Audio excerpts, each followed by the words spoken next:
السلام علیکم۔ سمندری طوفان بائے پر جوائے نے انتہائی شدت اختیار کر لی۔ کراچی کے ساحل پر دفعہ 144 نافذ، طوفانی بارشوں اور آندھی کا الرٹ جاری۔ تازہ ترین ویڈیوز کے لیے چینل کو سبسکرائب کر کے بیل آئیکن اور آل نوٹیفیکیشن پر کلک کریں۔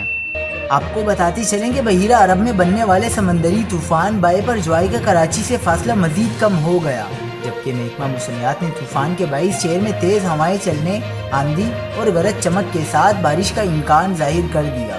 سمندری طوفان بدھ یا جمعرات تک سندھ اور مکران کے ساحلوں سے ٹکرا جائے گا، جس سے ساحلی علاقوں میں گرج چمک کے ساتھ بارش کا امکان ہے۔ طوفان کے باعث 150 کلومیٹر رفتار کی ہوائیں چلیں گی۔ کمزور تعمیرات کو نقصان کا خدشہ ہے۔ سمندری طوفان کے باعث 13 سے 17 جون کے درمیان ٹھٹھا، سجاول، بدین، تھرپارکر اور عمرکوٹ کے اضلاع میں گرج چمک کے ساتھ بارش ہو سکتی ہے، جبکہ کراچی، حیدرآباد، ٹنڈو محمد خان اور میرپور خاص اضلاع میں 13 اور 16 جون کو بارشوں کا امکان ہے۔ مزید خبروں کے لیے دیکھتے رہیے حق پاکستان نیوز۔